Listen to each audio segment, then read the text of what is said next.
Hello all. Let us look at what is the technology evolution of this photonic integrated circuit. So, there should be origin or there should be a rationale behind evolution of this technology. There is a need behind every technology. So, science evolves on its own based on curiosity. Technology evolves based on the requirement. So, let us look at what are all the key events, right, that has enabled growth of this photonic integrated circuit as a technology. Let us look at that. So, this whole journey started in early 60s. So, where a planar waveguide technology was introduced or proposed. Right. So, the proposal came even earlier, but then the actual demonstration of light that could propagate through a planar waveguide was first demonstrated around the 60s. So, then in about a decade or so, a 3-dimensional waveguide structure was demonstrated. So, when we say planar, we talk about just a guiding layer surrounded by either symmetric or asymmetric refractive indices. So, this is what we call planar, right. So, light could propagate through this layer. So, when you talk about 3-dimensional, then we are talking about confinement in 2 dimensions and propagation in the 3rd dimension. So, you are talking about confinement in x and y, and light was propagating through along the z direction. So, this was proposed and demonstrated between 70 and mid 70s. Right. So, that is when things got really interesting, and during that time what is the use of such guiding was in question. So, why are we trying to guide light? So, one of the primary purpose of confining light is to increase light matter interaction and also enable electro-optic and nonlinear effects. And lithium niobate is a well known material platform at that point of time, and around the 1980s the waveguides based on lithium niobate was already realized. So, the whole idea of these kind of waveguides was it is a slightly different kind of geometry. It was a 3-dimensional guiding system, but it was a buried channel waveguide, let us say. So, you had lithium niobate, but then here you had titanium diffused waveguide. So, these are all diffused waveguide technology, which we will see a little later, but for the discussion the lithium niobate based waveguides started to appear in 80s already. So, this has caused a lot of disruptive technology in terms of handling light, right. So, we were only able to use bulk optical components such as lenses and prisms and mirrors, and now we were able to handle light on chip, and not just guiding light on chip, we were able to change the property of the propagating light, like the phase of light could be changed, and the polarization of light could be handled, and so on. So, this has really caused lot of interest and disruption in the way people used optical components. And then about late 80s and early 90s is when compound semiconductor based photonic circuits and silicon based photonic circuit concepts were introduced, and also demonstrations started to come up. So, 3-5 meaning group 3 and group 5 elements, right. So, gallium arsenide, indium phosphide, indium gallium arsenide, and all those compound semiconductors start to emerge in a photonic circuit configuration. And silicon, which is a well known microelectronic material, also was proposed as a guiding medium. So, that is very important. So, 3-5 semiconductors, we have been making LEDs and diodes even before that, but then use of those material for guiding light and also doing electro-optic processes on with this material started to emerge. At the same time, silicon was seen as an alternative to compound semiconductors. So, while 3-5 compound semiconductors were direct band gap material where we could generate light and also we could detect light very efficiently, silicon was, on the other hand, was an indirect band gap material coming from a completely different strategy altogether, because silicon was heavily used in the microelectronics industry. And at that point of time, when things were scaling up in terms of speed and so on, there was a need to improve the speed of how you transport data and so on. So, silicon was already a material that was available and technology was also mature. So, the proposal was made, why do not we use silicon, right? Though it was indirect band gap, we are interested in light transport. Let us start from there. But if you want to do electro-optic processes, one could do that as well, because silicon is a semiconductor. So, you could apply electric field, you could apply current into the device, and you should be able to manipulate the material property, because light interacts with the material. We should be able to change the propagation properties of light. So, these were really a remarkable two proposals that came in, and that is when the race to create components and circuits to serve the representative market. So, just 10 years from the first demonstration, 3-5 semiconductors already made it to the market. The reason for that was, being a direct band gap material, light generation and light detection was relatively easy. So, you could integrate it. And the next thing to do is communicating light from one point of the chip to the other point of the chip. So, that technology, that understanding is already well established. So, it was rather easy or straightforward for 3-5 based technology to evolve. And the other important thing is the propagation loss, the loss of photons within the chip, right. In both the cases it was reasonably high, right. However, in 3-5 semiconductors, loss was not a big problem. The reason for that is the direct band gap advantage. Since it was direct band gap, you could have amplifiers on chip. So, you could have light generators, light detectors, amplifiers, electro-optic modulators. So, all these discrete components that are essential to create a complete functionality was already available. However, for silicon it was not the case. Though the waveguiding technology was there, there was no light source you can make, and the detector technology was also not there. And the other thing is that technology that was used for microelectronic fabrication and photonic fabrication was not actually quite easy to transplant all those technologies.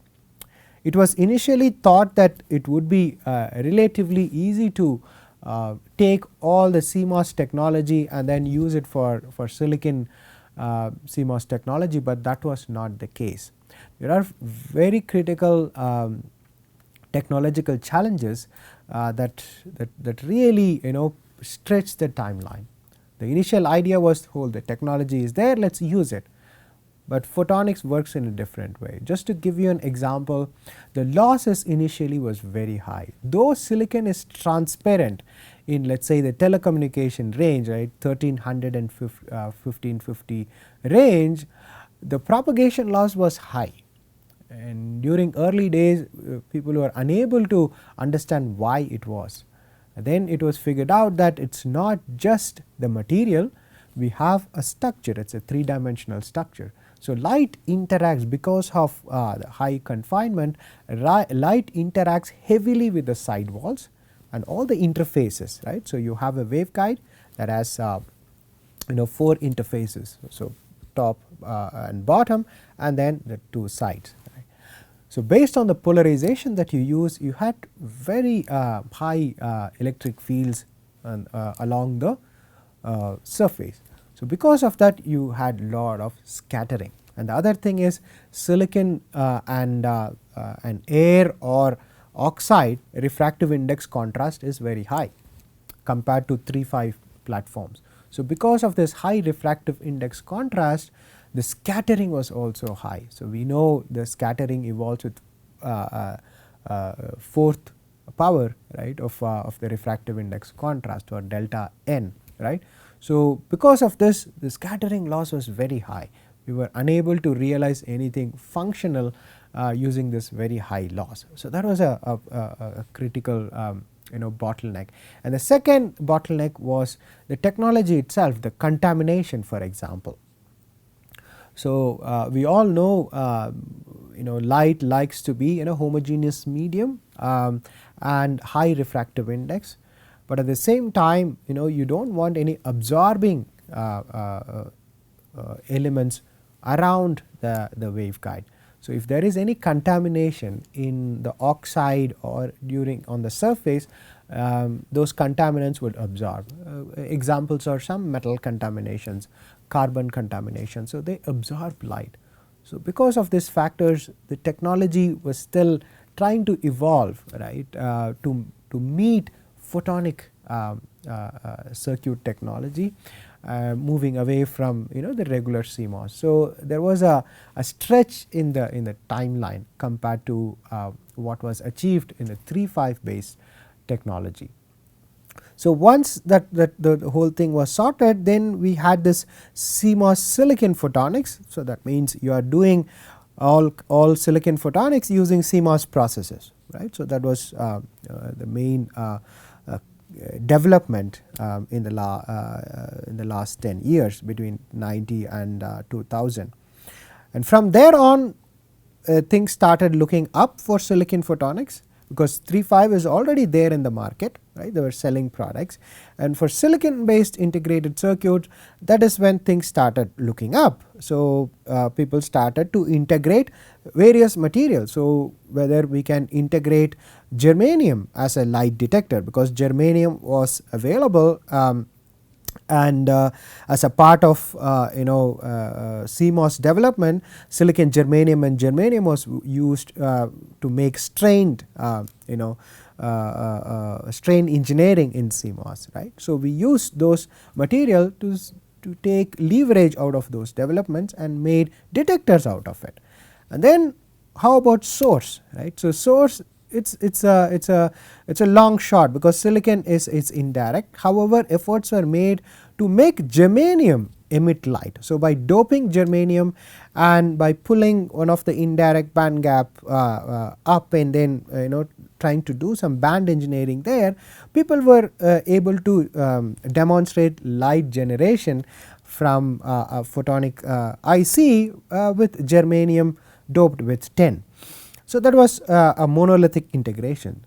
So, on the other hand, there were efforts to integrate 3-5 semiconductors on top of silicon. So, this happened between 2000 and 2010. During that time, people started integrating 3-5 semiconductors, direct bandgap semiconductors on top of silicon. So, this has really enabled, right, a fully integrated photonic IC. So, that means you have silicon photonic, which is indirect bandgap material based photonics. However, you have 3-5 sitting on the chip, right, through heterogeneous integration, and we had germanium monolithically integrated. So, things started looking really integrated, right, all the functionalities. So, from there on things went into commercial route, and now you can buy silicon photonics based products or silicon photonic integrated circuit based products in the market now. So, this is a brief evolution of the key game changers that happened from the first proposal or first demonstration of light guiding in a planar waveguide till now. All right.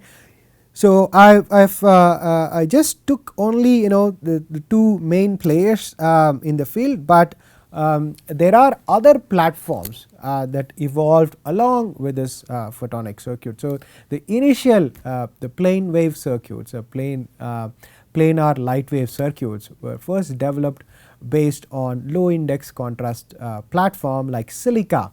So, still you get silica based PLCs or photonic light wave circuits in the market that came very early on in the 80s already, and we also had other platforms like titania, right, alumina based photonic circuits, and also doping the titania or alumina based material with active ingredients like erbium in order to make active components like light emitters on chip. So, those developments were happening in parallel. So, what I mentioned today was primarily catering towards datacom and telecom and compute kind of application, but you have other platforms such as titania, alumina, polymer based circuits are parallel development that happened over this duration. And recently things are also evolving in other ways. We have silicon and we also have silicon based material like silicon oxynitride, silicon nitride are evolving, silicon carbide as another material. So, these are all alloys of silicon, let us say. So, they are used explored as a material to expand the potential of photonic integrated circuit. So, all we need to do is to find a suitable transparent material that can be deposited onto a flat surface, and we should be able to pattern it. So, it has gone to that to an extent where we are exploring beyond what is rightly available now. All right. So, this is briefly the integrated photonics evolution, particularly catering towards datacom and telecom kind of application. So, PLC, as I mentioned, oxide based circuits started very early on, and perhaps at around 80s the circuits were already there. It was much more matured, and between 80s and 90s it was available commercially as well. So, let us look at how this technology evolved based on demand. As I mentioned, the technology evolved based on demand, right. We do not just develop technology and wait for an application. There is always a push and based on that push the technology evolves. So, there are two big requirements that has pushed the photonic circuit technology. The first and foremost is the communication. So, data communication and telecommunication, and the second part is compute application. So, if in loose sense the compute is also a part of communication problem, solving a communication problem, but at a very smaller scale, which we will see shortly. So, around in 20th century, the dawn of 20th century, we saw a huge shift in terms of data processing and how we handled data processing, right, both in terms of communication and also computing. So, we all went from an isolated process station to a distributed processing, and thanks to internet for that. So, we were all connected, and this whole connect was taken care by copper coaxial cables, right. So, this copper coaxial cable did its job for a while, but then it was inevitable that we have to move to a much faster mode of transport, and that was optical fibers. So, we migrated from coaxial cables to optical fibers, and this optical fiber technology has enabled all this resource distribution and also performance enhancement. So, when you talk about resource distribution, you do not need to have everything in one place. So, today you are watching this video, and this video is stored somewhere in the country, right. So, you do not know which server is actually streaming this, and this could be located in multiple places, and it is true for any streaming application that you are using. Similarly, you have a live streaming that is happening, and those live streamings are happening without any delay. So, you do not see any time delay at all, noticeable time delay, and thanks to this light speed technology that is brought to you by optical fiber, and this has enabled, right, the growth of bandwidth, right. So, so as you move along, most of the population was brought under this access umbrella. So, when people join in to access this technology, then there is a requirement to improve the bandwidth, and the technology also evolved with that. So, now in any infrastructure you can get tens of hundreds of gigabits per second bandwidth. So, this is becoming a norm, and these days you can have fiber to the home based on your internet service provider. You can have few Gbps to tens of Gbps coming to your home, right. So, that is the access level that is created because of advancement and widespread implementation of this infrastructure called optical fiber based technology. And now we are moving even beyond this wired technology. So, now all these 4G, 5G, and I do not know what all the other Gs we are going to have are catering towards wireless communication, but then the access is going to be multi gigabits, right, per user. We are talking about per user, not aggregate. So, if that is the case, then how are we going to handle all this bandwidth, and optical fiber comes in to help. So, right now the advanced wireless communication networks that we have are all supported by optical fiber technology. So, we have done away with the heavy cables that were limiting the bandwidth. So, now everything is optical. So, the fiber is a transport only, but then when you want to split the signal or you want to combine the signal, so most of the times these things are handled at the aggregate level through photonic ICs at a higher level, all right. And the next thing is about computation. So, computation is an interesting evolution. So, communication evolution with optics happened much faster, and it is already much more matured state. But on the computation side, things were related to how microelectronic scaling happened. So, we started by scaling the transistor. So, defined by ITRS roadmap, we started reducing the size of the transistors. Why we did that? Because we want to increase the functionality. So, more the number of transistors, you can provide more number of functionalities, and that is the reason why when you buy cell phones, right. So, from one generation to the other generation, the size does not change, but then you see new features are getting added. So, more number of processors and speed is getting added by improving the number of transistors that we have. So, there is a problem in this scaling, right. So, when you increase the number of transistors, it is not just the numbers, right, but all these transistors should simultaneously work, right. So, you should give data to them and they should work, and how you transport data between the transistors or the functional blocks is through copper interconnects. So, the copper lines are connecting different functional blocks, and we this problem is well known that we already encountered with a coaxial cable with a communication. So, we are facing the same problem.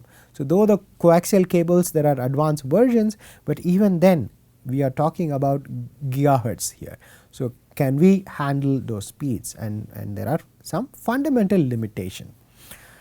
And following the data and telecom revolution, there is a lesson to be learned, right. So, why do not we implement a similar kind of bandwidth scaling by using optical fiber? So, let us move away from copper interconnects and use optical interconnects, use light to transport data within a processor, right. So, that is when things started looking really interesting for photonic ICs, because the whole idea here is we should scale down the very large scale optical fiber network and put it on a photonic IC.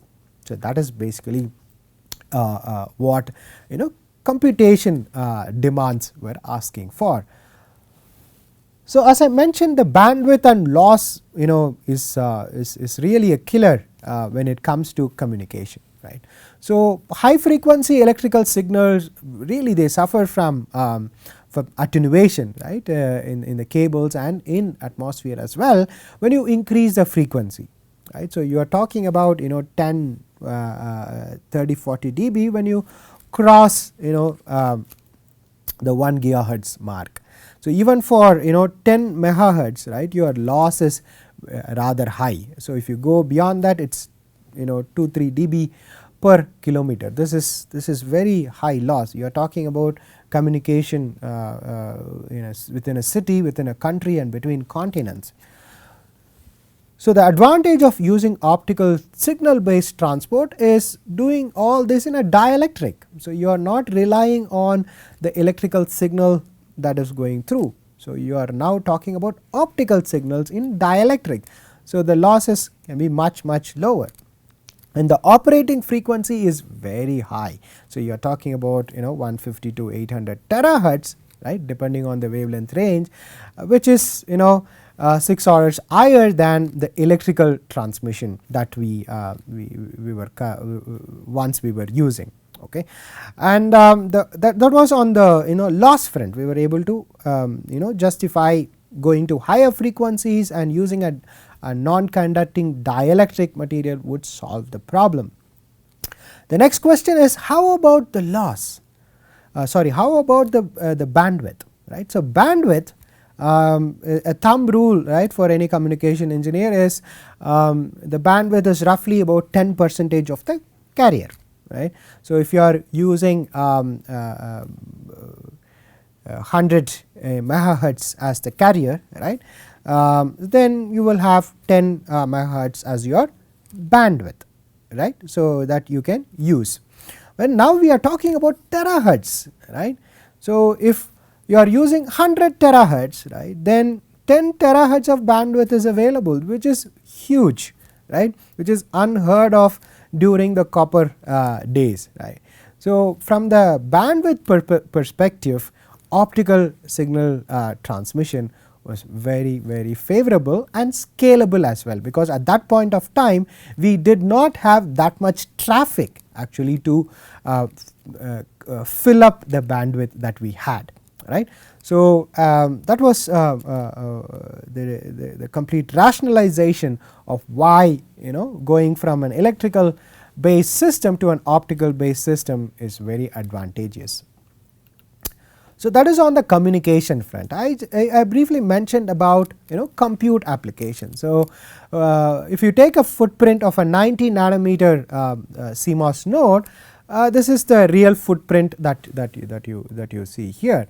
So, when you reduce the size to 45 nanometer technology, then it reduces the size of the transistor reduces, the footprint requirement now reduces, right. So, the chips can be made very small for that particular functionality. So, I have a lot of free space now.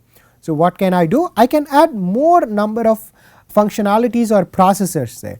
So, that is the reason why we went from a single core processor by using 130 nanometer node technology to a 16 core processor with 32 nanometer technology. This was already 10 years ago, right. So, now you can have the whole wafer with processors if you want. There are 1000 cores you can make easily, right. But what is the problem? We can keep on making these processors, right, but then those processors should be able to talk to each other. So, one processor should send data to another processor for making some calculation, and further on given to another functional block to do another step, and so on. So, there is a successive transport of data that should happen within the processor. So, in order to do that, you need fast communication within the chip. It is not just communication within the chip, you also want to communicate with the memory. Right. There is a part where you will you will have to talk to the memory within the chip, but also you need to talk to the memory that is sitting outside. Right.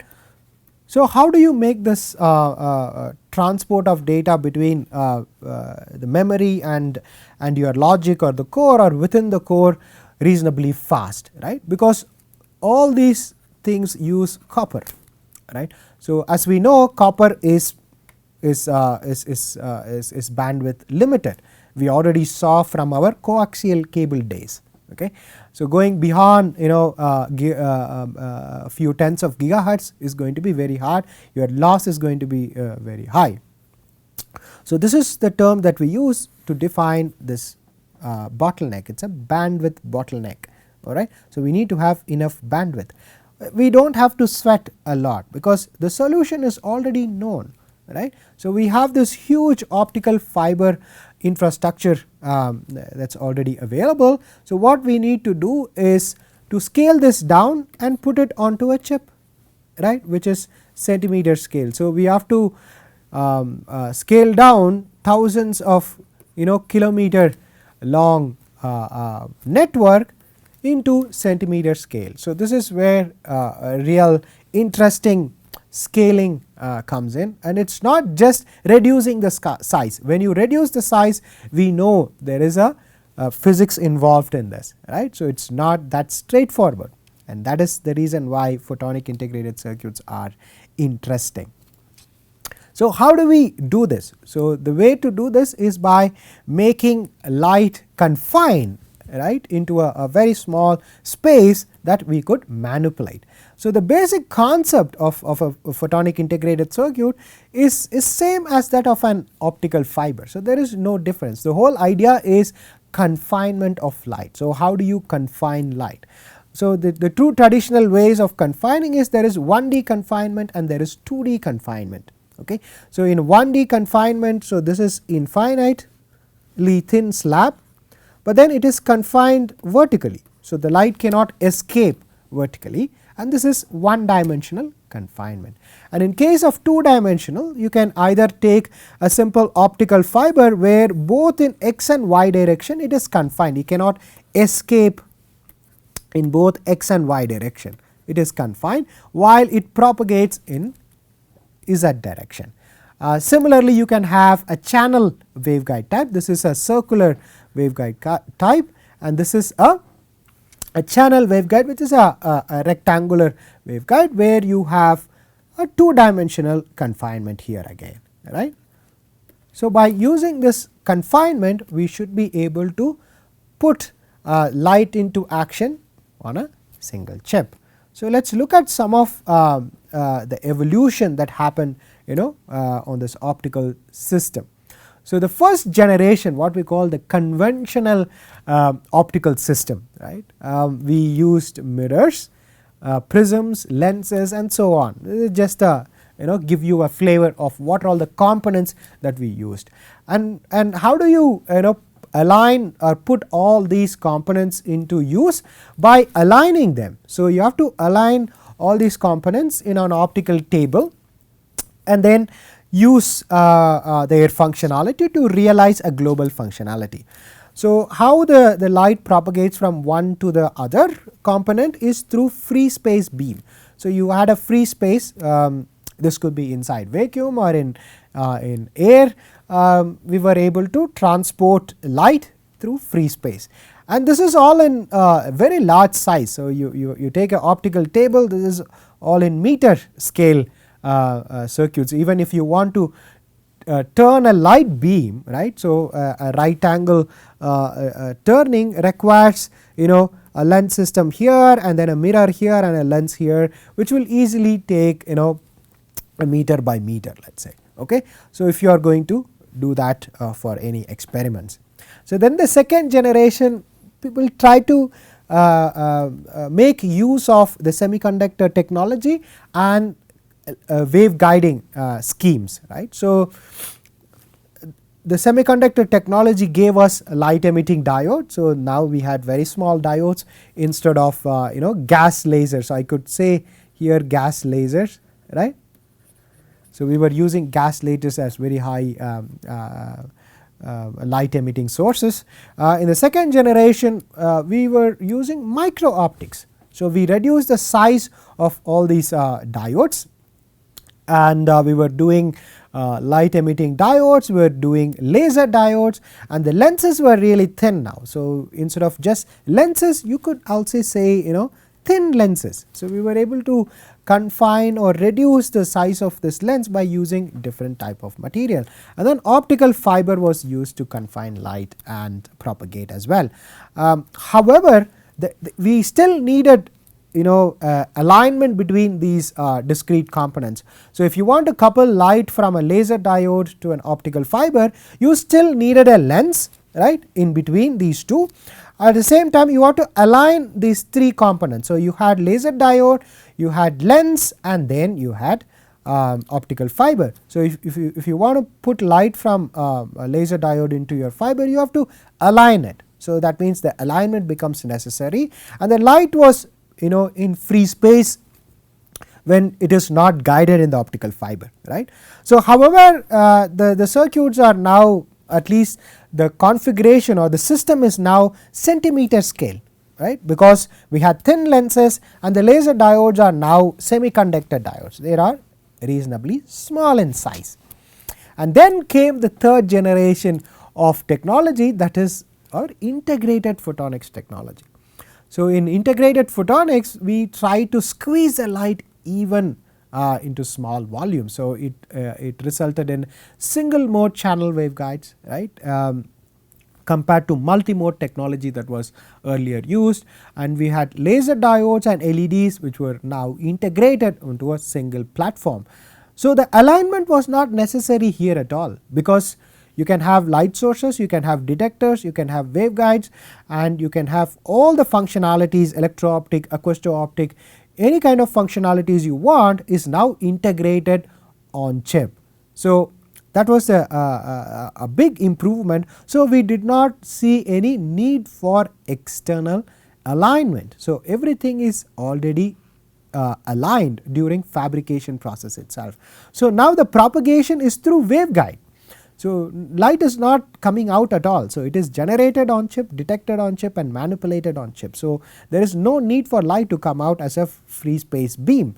So, now the light is now guided using waveguides, and because of this high refractive index and the material that we are using to realize these circuits, now the circuit size is only few millimeter or the max centimeters, right. So, it depends on what kind of platform that you use. So, you can really squeeze the light into square millimeter now, which was initially happening in the footprint of centimeter scales with micro optics. So, these are all some of the interesting features of integrated photonics. Let us go one by one and why they are very interesting.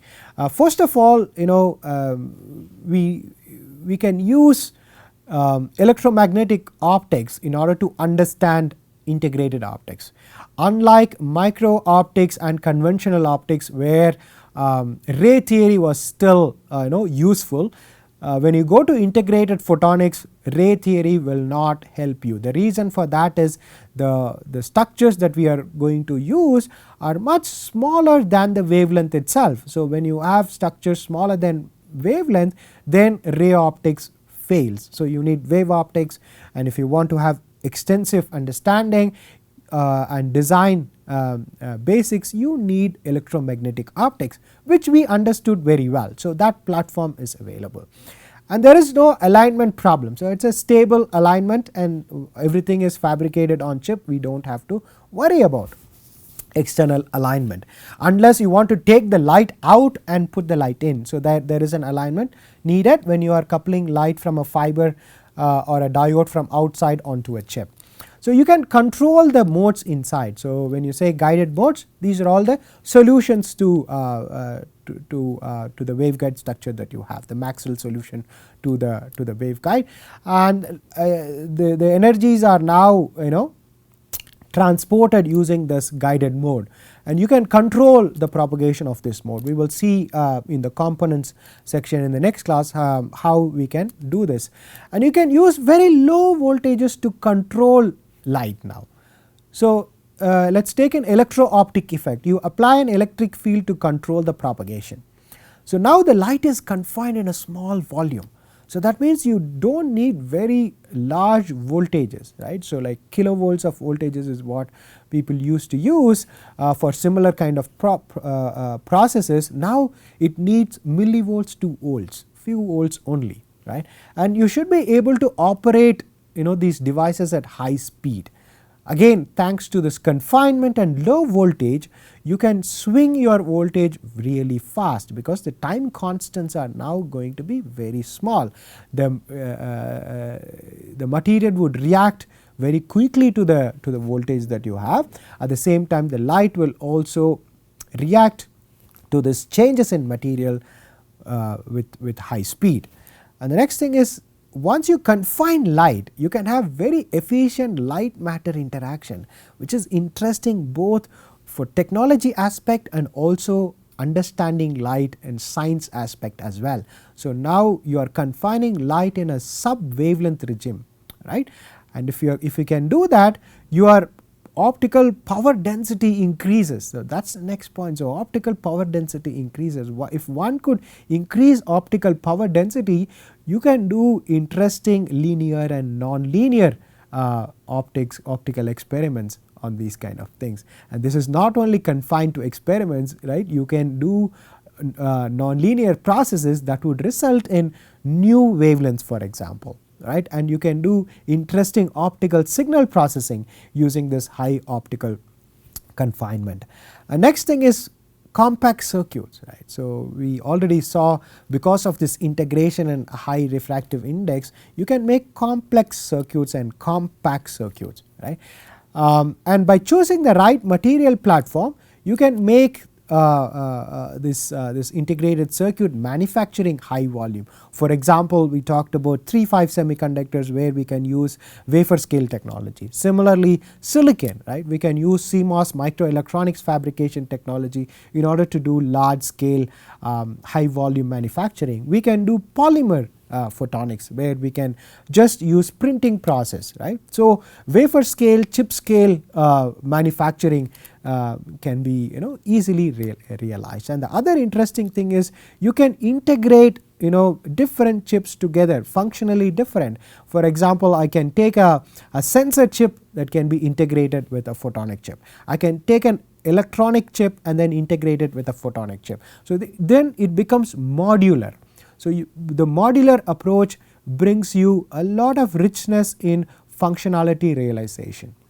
So, these are all the features that one can get by going through this photonic integrated circuit route compared to discrete micro or conventional optics route.